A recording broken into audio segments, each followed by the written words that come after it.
Reloginho rodando. É que tá rolando uma obra aqui, velho. Eu pedi pro cara para não ligar, mas não adiantou, né? Aí eu tava falando com ele, não liga que eu tô em aula agora, mas você sabe como são as coisas, né? É, Então vamos nós, compartilhando a tela novamente. Pois bem, galera, pois bem, servidão já falamos sobre as causas. Pois bem, aqui que eu quero. Pois bem, já vimos o que é que levou o povo conquistar, como tão poucos conquistaram muitos, né? Falei sobre a questão do armamento, questão das doenças e questões das coligações. Pois bem, a violência, gente, a violência foi marcante desde a chegada de Colombo, hein? Isso é importante vocês notarem e saberem, porque Colombo, a historiografia, ela nos fala isso. Elas falam que Colombo não era aquele cara temperamental, não era aquele cara tranquilo. Ou voltando, ele não era aquele cara tranquilo, ele era bem temperamental. Então, ou seja, ele era meio nervoso e gostava de usar da violência.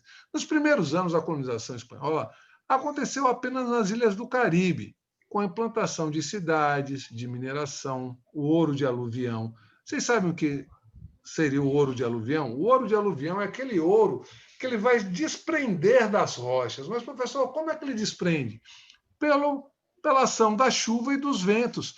Então, ele vai sair da rocha, cai no chão, a chuva vem e leva aquela pepita ou aquela pedrita de ouro vai rolando até chegar na margem do rio. Aí o rio não enche e não seca, vai depositando no leito do rio. Então é o ouro de aluvião. Rapidamente, as populações nativas do Caribe foram quase completamente dizimadas. Quando eu falo dizimadas, eram mortas, né? Como diz o relato. Vamos ver esse relato. Sobre esses cordeiros tão dóceis, os nativos, tão qualificados e dotados pelo seu Criador, como se disse, os espanhóis, se arremessarem no mesmo instante como leões, tigres, cruéis, há muito tempo esfaimados ou esfomeados, né? De 40 anos para cá. E ainda hoje em dia, outra causa não fazem ali senão despedaçar, matar, fingir, atormentar, destruir esse povo por entranhas crueldades, como vos fareis ver depois. De tal sorte, de 3 milhões de almas que havia na ilha espanhola, que nós vimos que não haja hoje de seus naturais habitantes nem 200 pessoas. A ilha de Cuba está hoje como deserta. A ilha de São João e da Jamaica, ambos muito grandes, muito férteis, estão desoladas. Então, gente, era dessa maneira que os espanhóis tratavam os ameríndios. Ou seja, eles eram altamente cruéis. Então, primeiro eles chegaram naquela política da boa vizinhança. Peraí, beleza, estou chegando aí, meu irmão. Estou escutando aqui, né? Luan Santana. Vocês gostam de Luan Santana? Não, não era bem assim, não era bem assim. Eles foram chegando, fazendo escambo, né? Trocas de mercadorias e tal, mas teve uma coisa que ajudou os espanhóis. Eu vou falar no próximo slide, eu já até falei nas outras aulas, mas vou voltar a falar. Vejam, aqui é uma ilustração aonde, né, o Bartolomeu de las Casas, Bartolomé de las Casas, ele vai falar da crueldade dos espanhóis com os ameríndios. Então vejam, olha a ilustração aqui, galera. Era dessa forma, eles faziam churrasco de índios. Então eram muito cruéis. Vamos lá. Bispo Frei Bartolomé de las Casas. Então, esse bispo, né, ele vai lutar pela causa. Em várias partes da América, entretanto, houve resistência dos nativos, que lutaram para sobreviver. Lógico, eu sempre falei para vocês, índios, negros, né, ou melhor, os pretos, os africanos que chegaram aqui, eles não eram amém, amém, amém, abaixando a cabeça, não. Era flechada, eles, né, quando eu falo sobre os escravos, eles fugiam para os quilombos, queimavam as plantações, quebravam as ferramentas, então era resistência, galera. Outros, em contrapartidas, optaram por fugir, né? Além disso, muitos espanhóis tentaram defender os nativos, denunciando as violências cometidas. O bispo Frei Bartolomé de las Casas foi um dos maiores nomes na defesa dos índios contra a violência espanhola. Mesmo assim, a mortalidade foi gigantesca. Estima-se que cerca de 80% da população nativa original tenha morrido durante o século da conquista. Então, gente, é uma relação que eu quero que vocês façam um link. A América Espanhola e a América Portuguesa, eles cometeram as mesmas crueldades, velho, com a população nativa. Tanto é que vocês notam aí, vocês veem que a população indígena aqui no Brasil também sofreu muito e muitos foram dizimados, foram mortos. Beleza? Então vamos nós. A conquista dos astecas. Olha só o que aparece aqui agora. Foi um dos capítulos da conquista da América Espanhola realizada após a chegada dos europeus nesse continente. Os astecas foram uma civilização mesoamericana, mesoamericana, hein?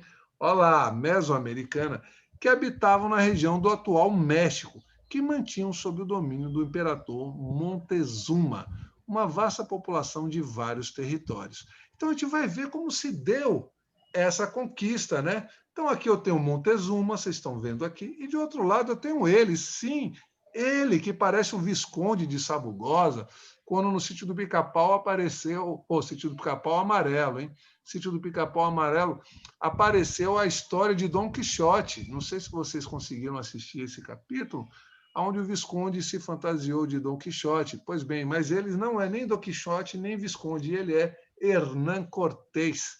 Esse espanhol que vai ser o cara, que vai vir aqui para dominar o Império Azteca. Quando nós estudamos o Império Azteca, nós vimos que eles tinham um exército centralizado, um poder de força muito grande, mas não páreo para os espanhóis. Pois bem, vamos entender.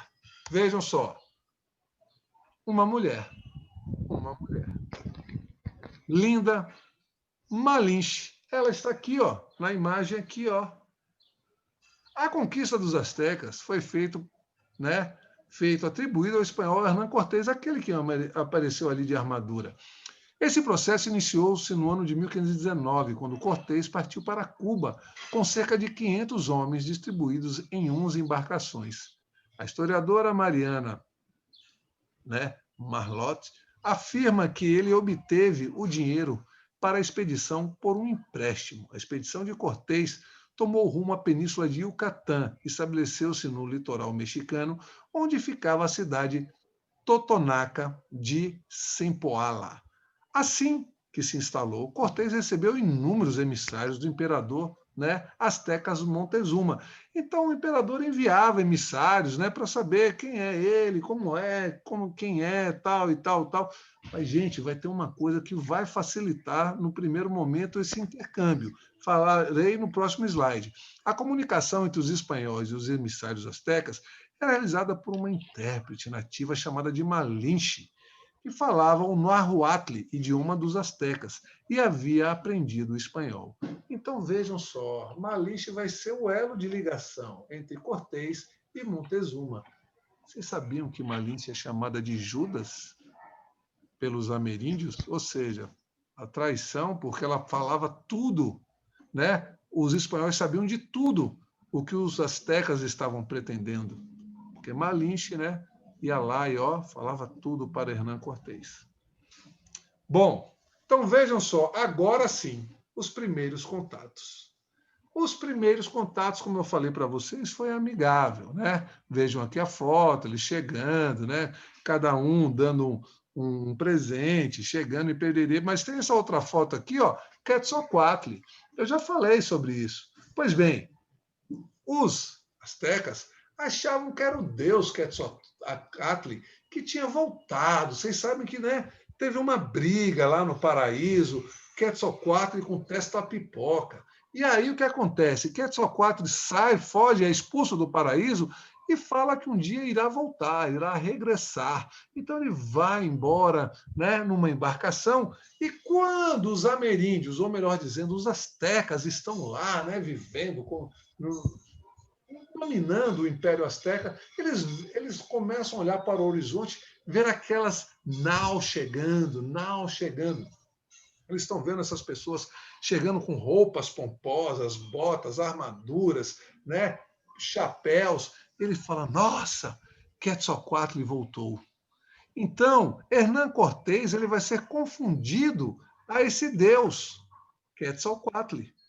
Então, vejam só, os contatos iniciais foram pacíficos e foram feitos por meio de trocas de presentes entre espanhóis e astecas. Durante as conversas, Cortés deixou claro as suas intenções de ir visitar a capital asteca, Tenochtitlán. Nós já falamos sobre isso. No entanto, o imperador recusou-se a receber os espanhóis em sua cidade. Porque, né, velho, ele ficou, por mais que ele achou, né, ele falou, pô, é o Deus Quetzalcoatl, mas depois que ele viu que os caras estavam querendo, no fundo, ele falou, opa, tem coisa aí, você não é o Deus Quetzalcoatl, né? Então, vejam só, aqui nós vemos as trocas, né, as trocas de produtos por produtos. Temos Montezuma e temos Cortés aqui, ó, estão vendo? Ó, Cortés aqui, ó, trocando presentes, né? Ou seja, sensacional essa época, né, essa fase, mas a crueldade que os espanhóis fizeram com os ameríndios é imperdoável. Então, vamos lá. Tenochtitlán, a capital, está aqui uma ilustraçãozinha, né? Nós já falamos muito sobre ela nas nossas aulas. Então, aqui está Tenochtitlán. Então, vejam, a intenção de Cortés de seguir para Tenochtitlán começou a ser colocada em prática por meio da diplomacia, né? Respeitando e fazendo acordos diplomáticos. Em seguida, Cortés conseguiu fazer uma aliança com o povo, olha lá, Totonac. Esse povo Totonac, que estava submetido aos astecas, era obrigado a pagar altíssimos impostos. Eu falei na aula passada, sim, os astecas obrigavam a pagar impostos.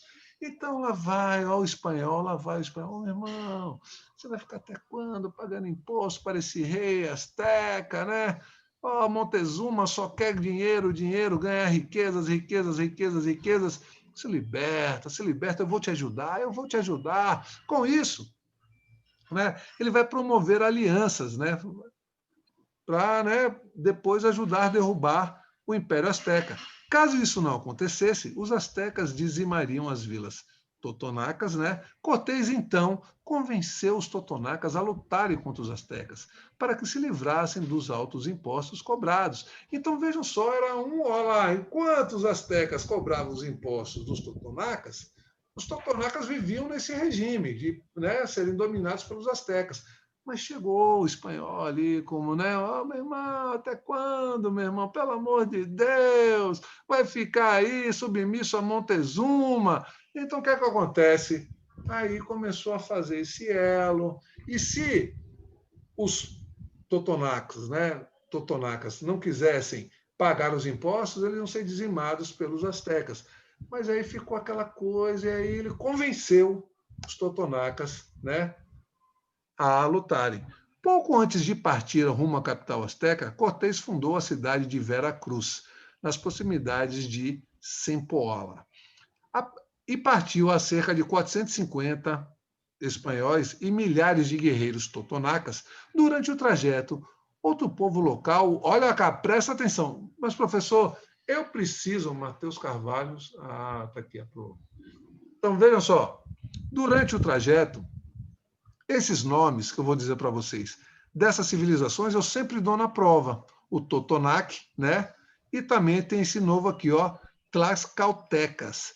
Tlaxcaltecas. Surgiu como obstáculo. Houve uma batalha entre os guerreiros de Cortés e os Tlaxcaltecas que resultou na vitória dos espanhóis. Após a derrota, os Tlaxcaltecas foram convencidos a aliar-se aos espanhóis. Então já ganharam mais um aliados. Ó, estavam os espanhóis, Totonacs, né? E agora os Tlaxcaltecas. Então, o time estava cada vez mais forte. Então, vejam só agora aqui o que vai acontecer. Vamos entender. Vocês estão vendo aqui os espanhóis já dominando uma certa área, né? Um certo povo. A derrota dos Tlaxcaltecas foi um baque para Montezuma. Foi um baque. Montezuma falou, pô, não estou acreditando. Eles eram uma tribo local que não eram subordinadas aos astecas. Eles não eram, quando eu falo subjugadas, eles não eram subjugadas ou subordinadas aos astecas. É porque as palavras são muito, né, astecas. Então, vejam. Portanto, eram independentes. O imperador astecas tinha esperança que os tlaxcaltecas tinham derrotado os espanhóis, mas isso não aconteceu. Não aconteceu. No entanto, como eu falei a você, Cortés acabou ganhando um poderoso aliado. E aí Montezuma começa a correr perigo. Vejam só, a marcha dos espanhóis seguiu em Cholula, melhor dizendo, em Cholula, houve um grande massacre de astecas. O chamado massacre de Cholula foi resultado de um suposto desentendimento entre astecas e espanhóis nessas cidades. O resultado disso foi um grande número de astecas mortos pelos espanhóis no templo religioso da cidade. Mas calma que não acabou aí não. Após esse evento, Montezuma autorizou a entrada dos espanhóis na cidade de Tenochtitlan, em 3 de novembro de 1519. Os relatos espanhóis retratam o encantamento a grandiosidade da civilização asteca, ou melhor dizendo, da capital asteca. Acredita-se que a cidade de Tenochtitlan, nessa época, possuía uma população superior a 200 mil habitantes. Me diga uma coisa, quem poderia ver quantos habitantes tem Ilhéus hoje, na atualidade? Quem podia pesquisar aí no Google para falar aqui?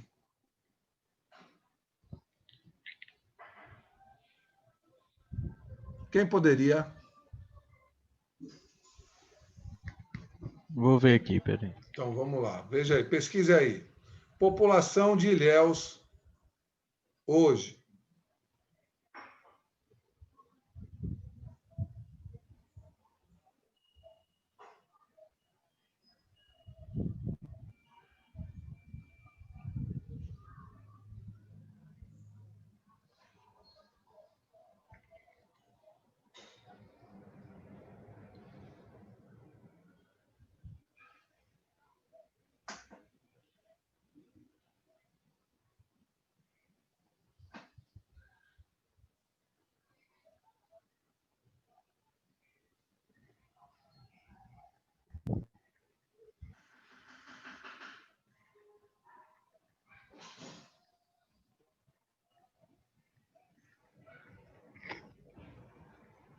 Já pesquisou ali, já pesquisou. Quantos? Tá no chat ali. E por que não falou no microfone para nós? Então, deixa eu ver no chat. Vamos para o chat.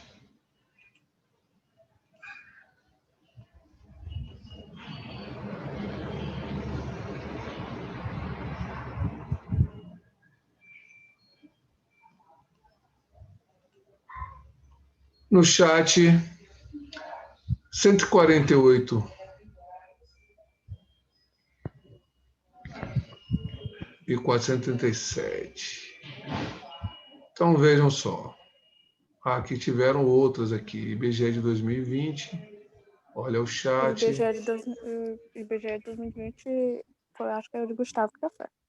Então, vemos aí. Ó a população, né? Não, 2010. Eu quero 2020, galera. O de Gustavo tá certo. O de Gustavo. Então, o de Gustavo, 184, né? 1.236 habitantes. Então, 184 mil. Então, nós vimos aqui... Deixa eu voltar lá para a aula. Tucutuco. Vamos voltar.